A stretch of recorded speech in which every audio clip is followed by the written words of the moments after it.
Hello students. Uh, in the previous lecture we have discussed about the taxonomical hierarchy which was given by Carolus Linnaeus. In that we have discussed the various taxonomic categories, that is species, genus, order, class, that is division, phylum, kingdom. So all the taxonomical hierarchy we have discussed in detail, and with the definition example we have discussed.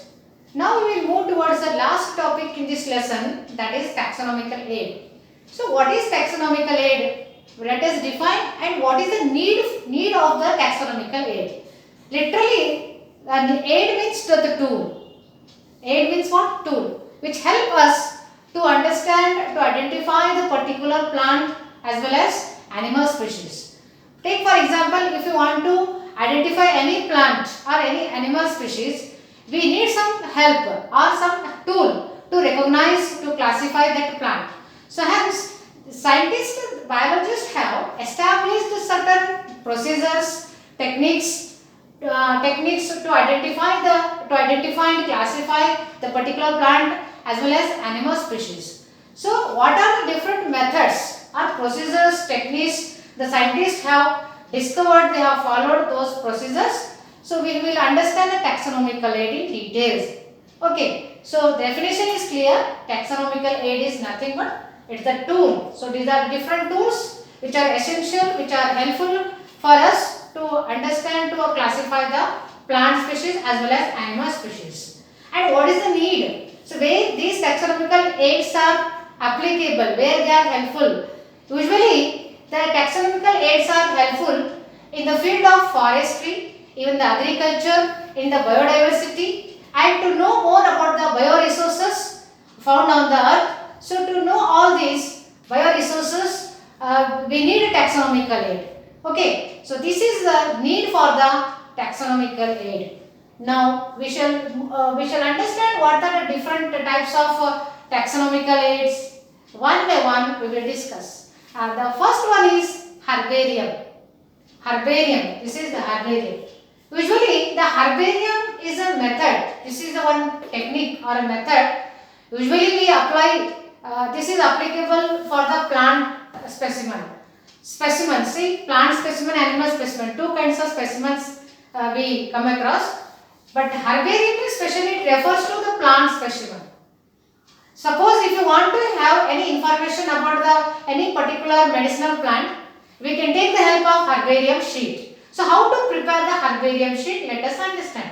Herbarium definition we understand first. Herbarium is nothing but it is a storehouse of plant specimens where we collect number of plants and we store them. First what we do? Usually we are collecting one plant, one family, one plant we are collecting. After collection, that plant is to be dried. That plant is to be dried by exposing to the sunlight.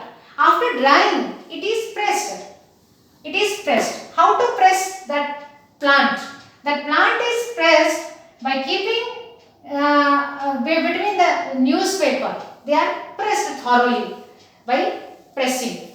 After pressing, the plant will become pressed. It will become stiff. After that, the plant it is sticked to. The dried plant is sticked to a sheet, a drawing sheet. It is sticked to the sheet with the help of the tape. We have to stick it, and at the corner of this, at the bottom of the corner of the sheet, we have to give the necessary information about the plant. What kind of information is given? So here the date of the collection, name of the collector, and the detailed information about the classification about that plant. Suppose you are collecting the plant, neem plant you have collected. The plant is to be dried and pressed and sticked to the that sheet. And then the information about the plant is labeled here. Means the systematic position of its kingdom, class, family, genus, species, everything is written on the corner. And then the date of collection and the date of the that is name of the collector. This is how we collect the number of plant herbarium sheet. Whether it may be a medicinal plant or it may be any ornamental plant. So we can get the information quickly by the herbarium sheet. So they are systematically according to the widely accepted system of classification, they are arranged. So it will give the quick information about the particular family. Similarly, there is one more method that is taxonomical aid. That is the second term one is botanical gardens.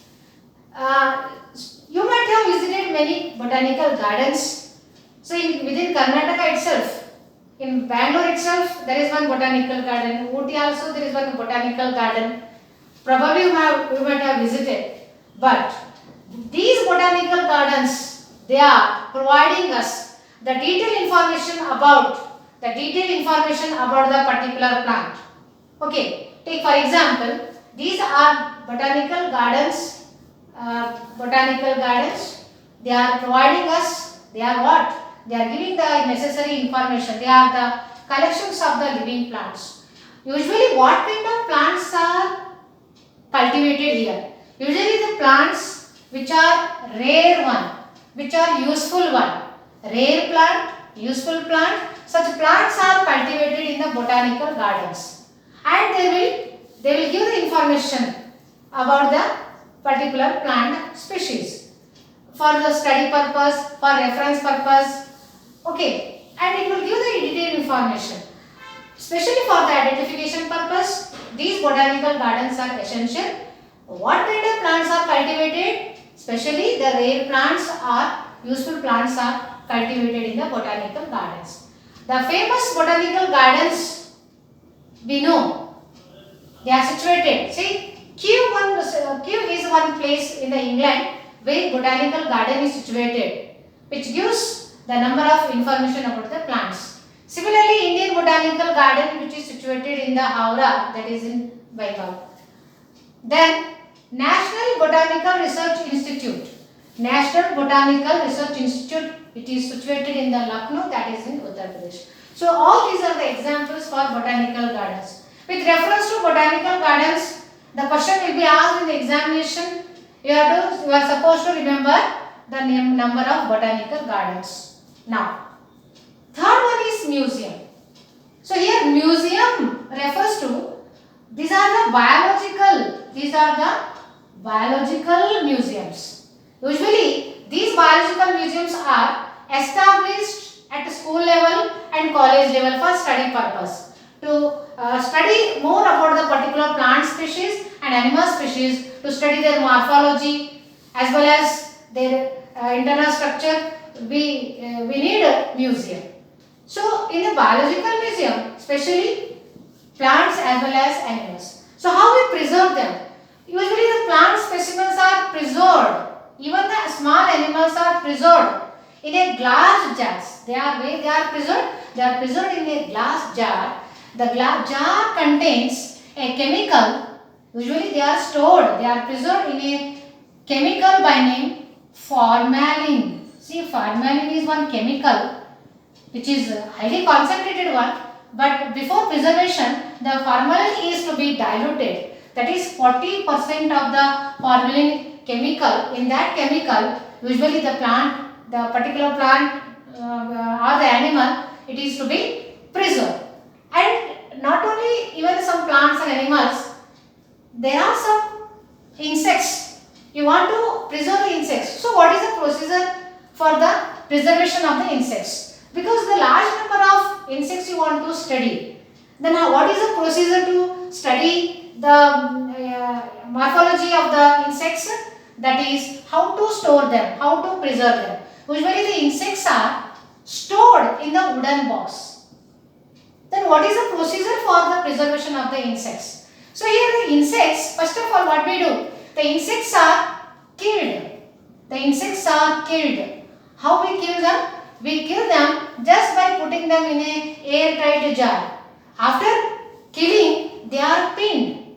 After killing, the pinning is done.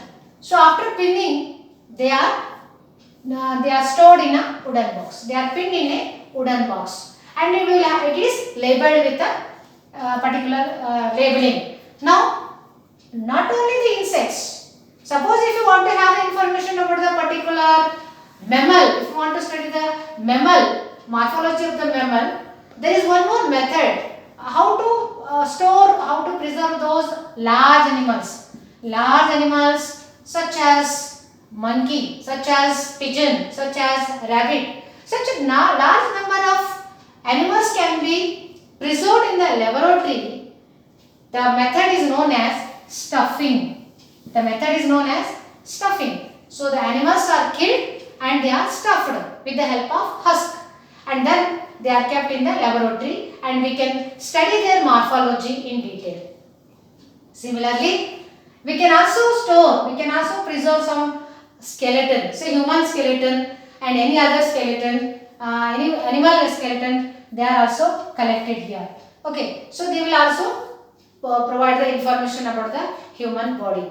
So this is how the biological museums are established in the school as well as colleges for the study purpose. Okay, and the last, that is zoological parks. So zoological parks, yes, this we will study in the next video.